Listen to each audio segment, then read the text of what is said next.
ওজন কমাতে হলে আপনি কি খাবেন সেটার পূর্বে আপনাকে চিন্তা করতে হবে কোন খাবারটা আপনি বয়কট করবেন। এক তেল দিয়া অনেক রান্না করা হয়, অনেক খাবার, বিশেষ করে রেস্টুরেন্টগুলোতে দেখবেন যে একটা তেল দিয়া বারবার পুরানো হচ্ছে।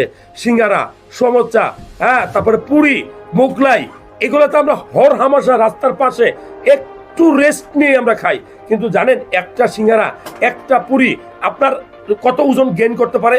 কারণ এই তেলটা তো ভালো তেল না। একটা তেলের জন্ম হয় একবার পুরানোর জন্য, একটা রান্না করার জন্য, যেটা আপনার বাড়িতে হয়। সো আপনি হোটেল বা রেস্টুরেন্টের যে মজাদার খাবার, এগুলা বয়কট করতে হবে। বিশেষ করে কালার গ্রেডিয়েন্ট, অর্থাৎ বিভিন্ন কালার মিক্স করে যে খাবারগুলো তৈরি করা হয়, এই খাবারগুলো বয়কট করতে হবে। সো যারা ওজন কমাতে চাচ্ছেন, নিয়মিত ব্যায়াম করতে হবে। ব্যায়াম অর্থাৎ আপনার এই যে এই বেলিটা, যেটা এই পেট, এটা কিন্তু আমারও বড়, এটা ধরে রাখার একটা প্র্যাকটিস করতে হবে। দমের ধরে রাখার প্র্যাকটিস করতে হবে।